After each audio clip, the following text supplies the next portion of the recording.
In 2013, the coalition under Tony Abbott would be swept into power in a landslide, winning 90 out of the 150 seats in Parliament. 1 year later, the coalition would also score another win when the Tasmanian Liberals ended 16 years of Labor rule on the island. Despite an upset in South Australia which would see Labor hold on to power for another 4 years, things were looking pretty good for the coalition as they controlled nearly every state and territory in Australia. However, 2014 would mark the start of a downwards trend for the party, and only 10 years later, the coalition, or more specifically the Liberals, are now facing the prospects of total oblivion. How did we get here?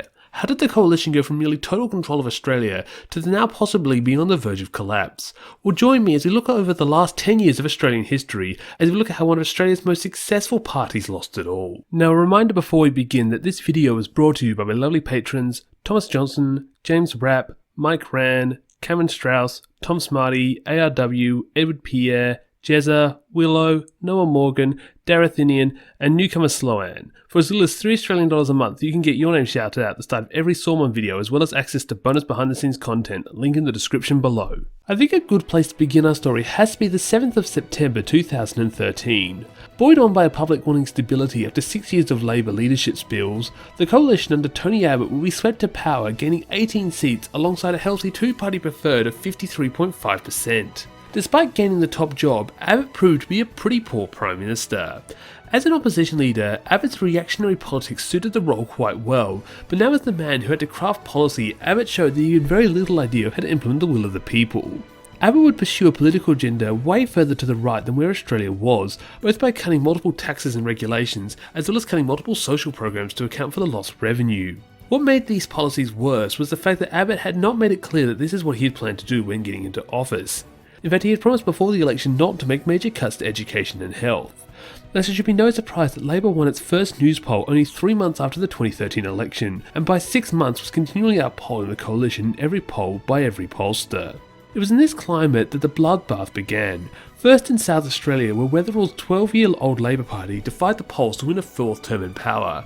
Then came the 2014 Victorian election, where the Liberals, still only on their first term, would be booted from power by the Andrews-led Labor Party. And finally, we have the most devastating election defeat of them all, where the Liberal National Party under Campbell Newman somehow lost government despite going into the election holding over 82% of the seats. In the course of just 2 years, the Liberals had lost 2 states as well as failed to win another which should have been a layup. The only good news for the Liberals was their win in Tasmania under Will Hodgman, although as we'll see, Tasmania is kind of the odd state out here in this story. So going back to the wider picture, under Abbott the coalition had failed to win their last state and instead lost 2, leaving the map split between 3 states and 1 territory on both sides, with the Liberal holding the balance of power in the form of the federal government. With opinion polls showing the coalition heading for an implosion in the 2016 election, the Liberals would choose to dump Abbott for the more popular Turnbull, who they hoped could win them the 2016 federal election. While Turnbull was just barely able to win the coalition a 2nd term in power, his poll win was a big signal that the coalition was still unpopular, as to be shown for the nation to see later that year when another first term Liberal government, this time being Adam Giles' Country Liberals, would be reduced to 2 seats in the Northern Territory by Gunner's Labor Party. If that wasn't bad enough, Barnett's WA Liberals would go on to face their worst defeat ever, losing 18 seats and handing WA Labor their biggest win ever.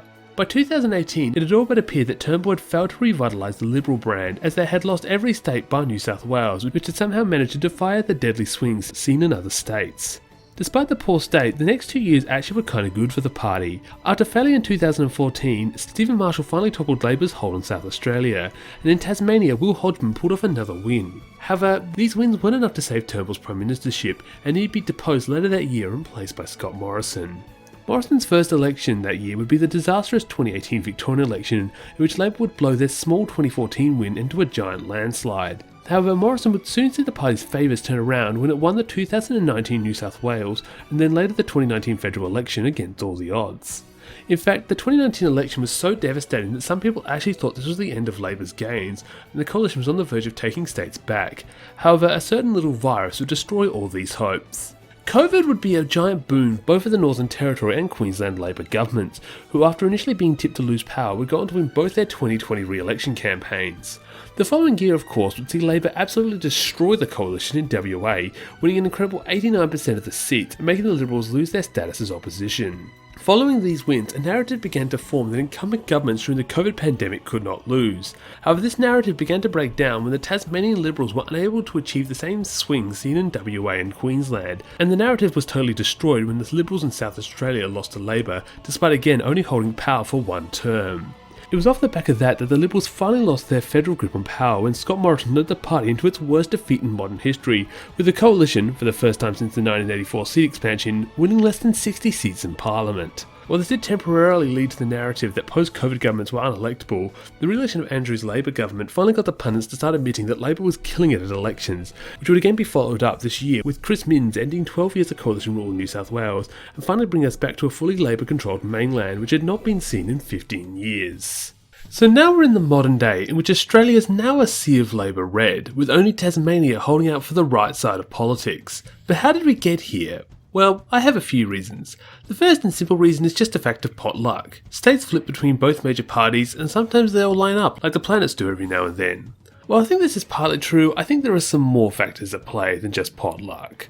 The first and I think biggest reason for the Liberals' poor electoral states has to be their political agenda. Historically, the Liberal Party has stood in opposition to the radical left-wing policies of Labor, but as the Labor Party has moved to a more moderate stance under leaders like Hawke and Keating, the Liberal Party has instead moved to be much more of a solid conservative party like the Republicans in the US and the Tories in the UK. As such, the party has somewhat abandoned its openness to things like immigration, as well as the government programs and organisations that stimulate economic growth. Instead, the party has moved much more towards libertarian ideas of privatising government sectors and passing large tax cuts and deregulation on our nation's major industries. Alongside this, the party has become much more conservative, with the party being more oppositional to things such as gay marriage and abortion. It's also seen the party become much more passive on climate change issues, with even accusations that the party wants to increase coal and gas production in the face of calls to reduce emissions. This lurch to the right has coincided with the public moving ever more to the left. Recent studies coming out of the US and UK show a sizable amount of the millennial generation not moving to the right side of politics as they age, instead becoming more progressive in their voting records. As millennials and now Zoomers become an ever-growing voting bloc in Australia, the Liberals are increasingly finding themselves without a voting base as their key policies are not resonating with voters who want climate action and want government intervention in the economy, especially after COVID. These people do not hold large assets and are not interested in the tax cuts that will not help them economically. The party is also dealing with a multicultural problem in recent years as the party has taken on quite a hawkish stance with nations like China and the regions in the Middle East. This has turned a lot of migrants off the party. My friend who has a Chinese background historically used to support the coalition in elections, but recently can't stand the party's stance on China. This disdain is also seen in other minority migrant groups who see the coalition as very focused on purely white European Australians. This has resulted in the large growing multicultural communities in our major cities becoming Labor strongholds. Alongside holding unpopular policies, we also have to look at the recent bout of Liberal Party leaders. On the federal level, we have seen two of the worst Prime Ministers in the form of Tony Abbott and Scott Morrison. Both these leaders had a major lack of integrity when it came to addressing their government's shortcomings, instead opting to lie and deflect and hope the public would forget about their borderline criminal actions. Alongside the federal leaders, we also have state leaders like Campbell Newman, who single-handedly destroyed his own Liberal National Party in the span of just 3 years. He also down on the fact that half of the New South Wales Liberal premiers went down in corruption investigations. Speaking about corruption, I think the Liberals also have too much of an issue of being in the pocket of rich elites. With Peter Dunn's recent opposition to The Voice coming out, it feels like the party agenda is being driven more by the pundits on Sky News than local focus groups. On Twitter, I once saw the Liberals being described as a domestic animal protected by the Australian mainstream media and unable to function in the wilds of the Australian electorate, and I somewhat kind of agree with this quote. It's hard to see your policy agenda as unpopular when major news pundits keep praising it. With social media now taking over the media space, the major channels of 7, 9, 10 and Sky no longer have the monopoly on our news, and thus they cannot control the public discourse like they did in the Howard years. Hence the Liberal Party really needs to get back to the grassroots if it wants to gain a voting base large enough to win elections. So where did the Liberal Party go from here? Well, we're in luck as we have 3 elections next year which will show us that the Liberal Party can get back on track. The first and probably least consequential of the bunch is the ACT election. Here, the Labor-Greens coalition, led by Andrew Barr, will be aiming for a 7th term in office. While really old governments tend to struggle with getting re-elected, I don't really see Labor and the Greens losing this election to the coalition, as the Capital Territory is quite progressive, and I struggle to see how they can get the numbers to win. Thus, the real focus will turn to the other 2 elections happening next year, those being the Northern Territory and Queensland election. In the previous Northern Territory election, the country Liberals made a big comeback from 2 seats up to 8 seats. Meanwhile, Labour has dropped from a 5-seat majority to now only hold a 2-seat majority. Recently, the country Liberals showed quite a promising results in the Fanny Bay by-election last year, indicating that they could win back Darwin, and with it governance, even if they didn't do too well in the Daly and Alfura by-elections. However, the Northern Territory is quite a sparsely populated region, and even if the CLP did pull off a landslide win there, it's not going to mean much compared to the larger states, hence why a big resurgence for the Liberal Party has to come from a win in Queensland next year. It feels weird that a state which so overwhelmingly votes for the coalition in federal elections has only voted for a coalition government once in the last 25 years. However, the Palaszczuk government is facing quite a few challenges after 9 years in power. Already, several corruption allegations have been raised against Queensland Labor, and crime waves and project delays are putting pressure on Labor to keep the public on their side. While the Queensland Labor government is famous for pulling off surprise wins at the last moment, polling already indicates that the next election is going to be close. Thus, if the Liberal Nationals can pull off a win here similar to their current federal position in the state, it'd definitely be the kick-starting point for a resurgence across the entire country. On the other hand, a loss in all 3 of these elections would be a very devastating blow. The lack of any wins would likely indicate that the Liberals are doomed to be in the political wilderness for quite a few more years, if not a whole decade, as they will fundamentally need to reform their political stances to become electable once again. What will also make these losses even more devastating is the fact that immediately after the 2024 elections, we have the 2025 elections, in which the coalition will once again be on the defensive to try and prevent Labor taking them out of their last vestiges of power in Tasmania. Only time will tell where we are at that point, but I hope I was able to give my thoughts on the current state of what was once Australia's most successful party. And with all that said, I will see you for my next video.